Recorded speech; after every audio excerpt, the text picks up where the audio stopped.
Hey y'all, so I am in I'm in Raven's room for the first time.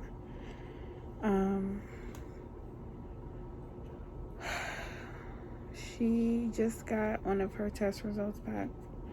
It's called a blood gas test, where they test her oxygen, carbon, her pH and stuff like that. So they said that was her best one, but they say the first 24 to 48 hours they do really well, and then they don't do that well. So it's going to be a roller coaster. We're just take it day by day, I guess. Okay, so I'll talk to you guys when I go upstairs, give you more information on what happened, what's going on, and why I had to deliver at 24 weeks. Okay, I'll be going upstairs pretty soon to my room, so I'll see you guys in a second. Alrighty, so I'm in my room. I just came from Raven's room. If you didn't know, her name is Raven. That was there was a lot of people who said Raven. A few of you, I think, actually spelled it how we were going to spell it anyway. A lot of you spelled it how we were going to spell it anyway, which is Raybin. So that was one of our options from the beginning. I've been crying, if you can't tell. Like, I've already been hormonal and like wanting to cry all the time anyway. But as you can tell by the title, and it's kind of loud in here. It's the air. I don't know. Hopefully you guys can hear me and not hear that. So I'll give you guys a little story time. I'm not going to be on here that long because I am emotional. I am tired. I haven't slept in 2 days. So I'm just going to give you guys a quick story time on what's going on. So I was 24 weeks and 4 days. So Thursday I would have been 25 weeks. That is the very center of babies, like their survival rate. Like, I don't know how to say it, but that's like the barrier where they can either survive or they won't at like that age. So I'll just tell you guys from yesterday. So I was having Braxton Hicks. If you don't know what Braxton Hicks are, they are practice contractions, you can call it. Like, they're basically contractions, but not as strong as they would be if you were in active labor. It's normal. Some people start having Braxton Hicks like around 16 weeks. I always get them early, so it is normal. So I didn't think much of it. I've been in so much pain. It's been so hard to even walk. I've never dealt with that with any of the other girls, like, ever.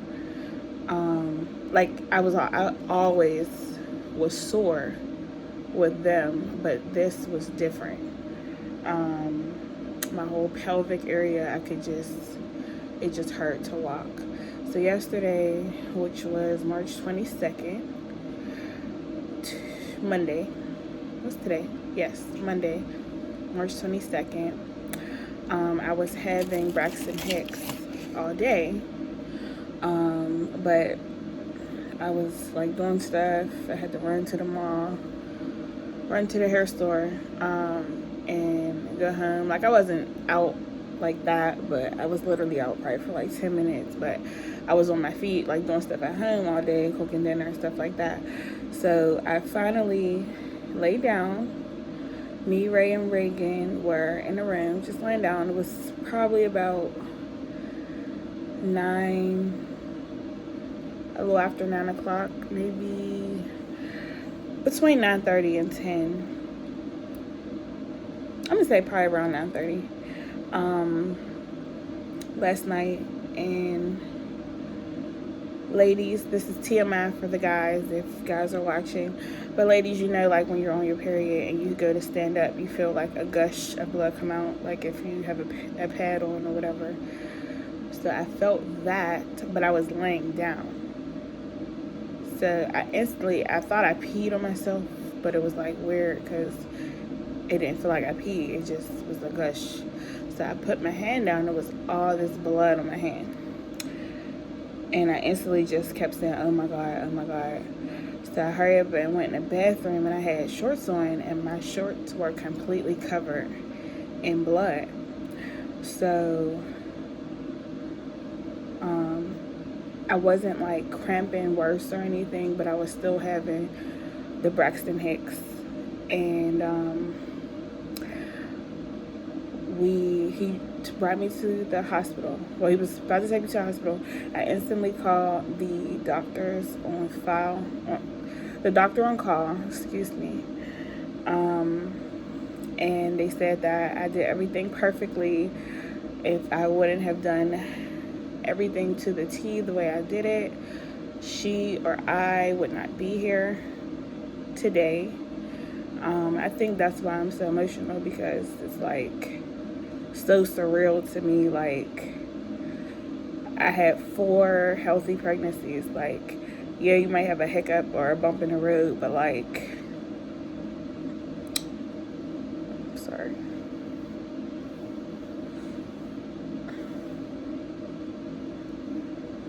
But nothing like this. This was like, I don't know. I don't even know how to explain it.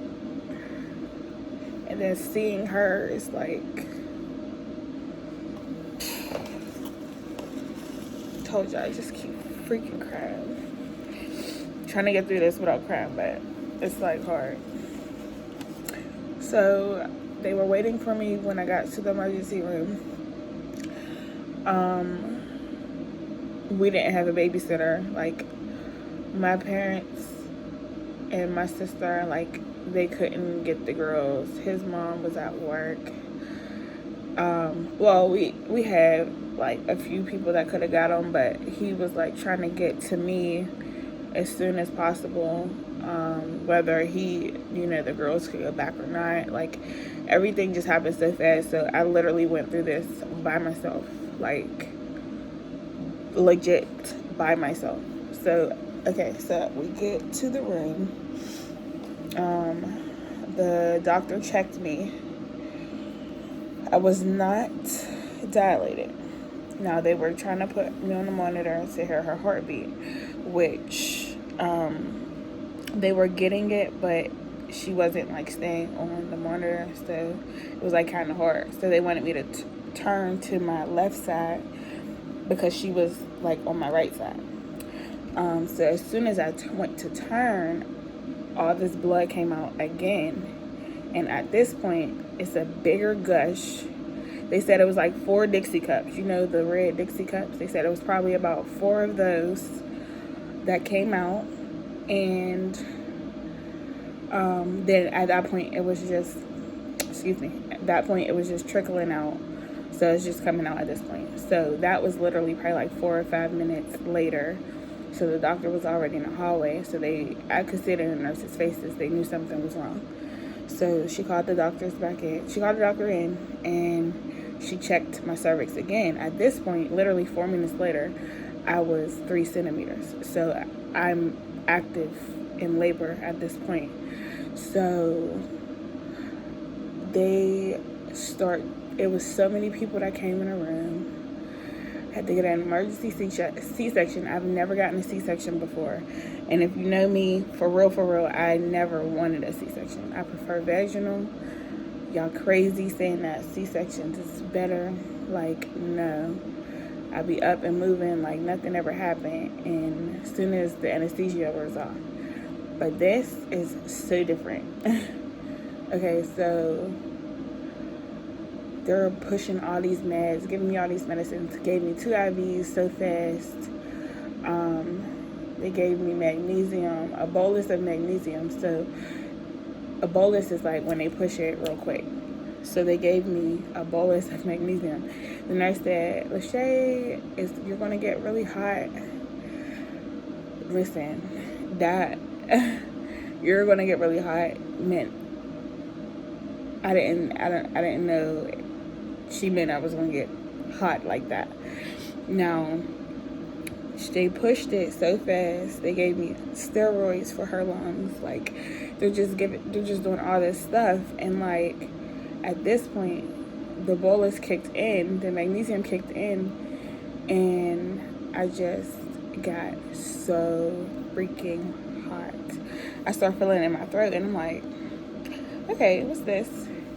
And then instantly from my head all the way down to my toes. And they're asking me stuff. Anesthesia is asking me stuff. I'm like, I don't fucking know. And I'm like, I'm sorry. I just kept saying I'm sorry. I kept crying. Like, it just was so much. And so I had to sign all these papers. All of this is literally all in like 5 and 10 minutes since I've been in the room. It went so freaking fast, like so fast. So as soon as I signed the anesthesia papers, they flew me into the OR. I'm about to get a spinal. Spinal is like the epidural, but they push the numbing fluid so fast, it just like works instantly. Your whole back down is like, or waist down or whatever, is numb. So they're like, as soon as you lay down, we're going to get started. Y'all, they laid me down, I kid you not. There was like 17, 18 people just reaching over me, pulling cords, like plugging stuff in, hanging up the drape. And I literally had to close my eyes because it was just so much. I was so nervous. Like, it was just so much. So then I got so sick. I'm spitting up.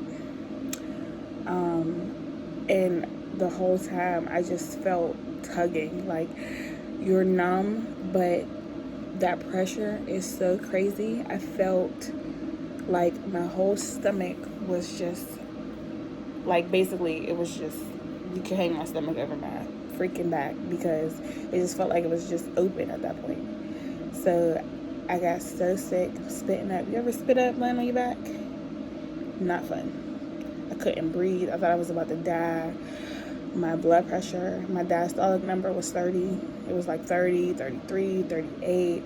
If you don't know, that's your bottom number, which is usually what people's number, you know, you usually worry about that number when it's higher. Mine was 30. Okay? 30. So I just was watching the monitor like, I'm gonna die. Like, I'm literally gonna die. I'm lightheaded. I just feel like I'm gonna pass out. It was just the worst thing ever. So they cut the baby out and she's crying, but I couldn't hear it because I'm just completely out of it. Okay, so at this point, Raven is breathing on her own, which is awesome because 24-week-old babies don't do that. So she's breathing on her own. She is on a ventilator because her lungs are not developed all the way. So she is on the ventilator to assist her with breathing. The doctor put it like, us as adults, we breathe at 21%. She's breathing at 28.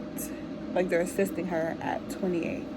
So they're just giving her, I don't know, I'm not really into respiratory, so I don't know exactly what that means. But she's at 28, which is not terrible. She's doing good, but they said, like I think I said in the beginning, they said that the first 24 to 48 hours, they usually do really good. So they're going up, but then they have that drop. She's so tiny. She's so tiny. I'm not even gonna show y'all her yet. Like, I just can't even bring myself to do it. Like, we're not nowhere near out the woods. Like, nowhere near out of the woods. So I don't even want to show y'all her until we have a success story. Not saying that we're not, knock on wood. We will have a success story.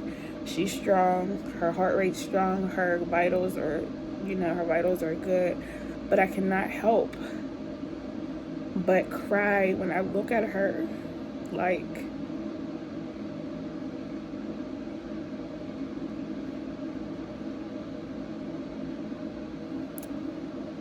it's just,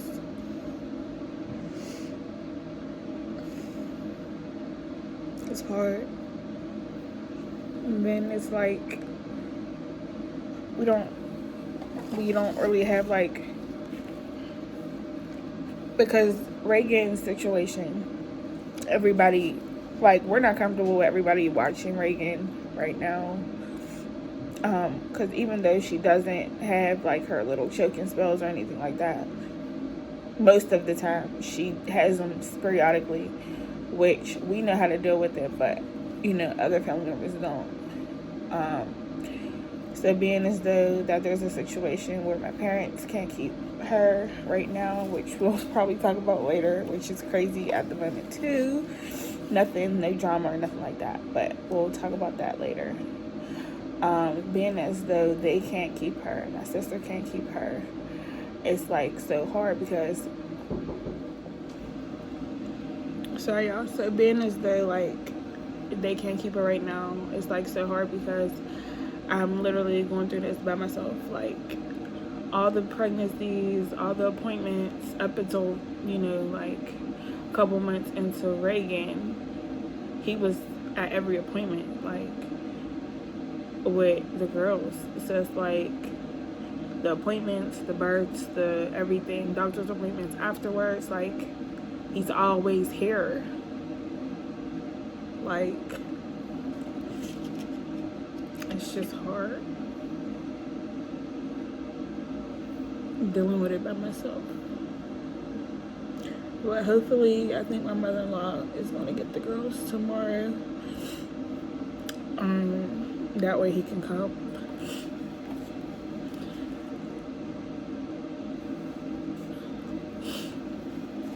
Yeah, I know I'm a G. I don't be crying, but this is serious.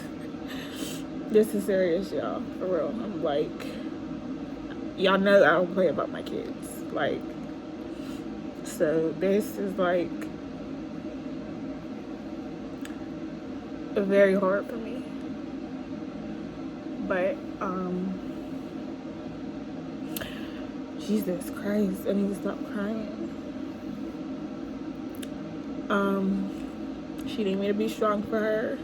I felt so guilty coming back upstairs. Like, I went downstairs to see her. Because, and another thing, I delivered her at one hospital, but they transferred her. I got to see her. We got to see her before she left. But last night she came to a different hospital. So today I got transferred here. So I'll be here for 3 days. Today is considered day 1. So I'll be here for 3 days. And I can, like, she has her own private room. But I literally haven't slept. Like, I slept probably, like, on and off a half hour, like, at a time. I'm in so much pain because the C-section is real. And I don't know. I just wanted to let y'all know, what was going on and keep y'all posted. Like I said, we are nowhere near out the woods right now. So if you pray for us. If you don't, keep us in your thoughts. I don't know where we're going from here. We take it a day at a time. But, I'm just praying for the best for my little mama. She's so tiny. She was 1 pound and 6 ounces. Sorry, I forgot to tell you that. 1 pound, 6 ounces. She's so small. Like, it just breaks my heart. I've never dealt with this. And shout out to the people who have. Like, I know those people, you know, with kids who've dealt with this, whose kids were even smaller than her. Like, I have cousins and family members that, you know, were premature and actually were smaller than her or about her size. So it's like, I know, you know, there's positivity in this. It's just so hard to see that right now. So I'm gonna get off of here. I'm gonna try to get some sleep, which I don't know how this is gonna work out. I'm so sore, it hurts to even sit up. So I'm gonna try to get some sleep, y'all. I'm gonna try to take a nap. I appreciate the texts, the calls, the inboxes, the DMs, the comments. So this is what I was referring to. I'm not going to go into detail on social media because, like I said, we're not out the woods, and I'm not going to jinx anything. I just don't want all that, you know, I don't want to put all that out there. So I'm putting this vlog out to keep you guys posted. I will be posting updates for the good, the bad, hopefully, you know, more good than bad. But y'all stay tuned, and please make sure you like, comment, and subscribe. If you did not already, make sure you join the gang, hit that subscribe button. So yeah, this was I just wanted to let y'all know what was going on, and I will see you guys soon. All right, y'all.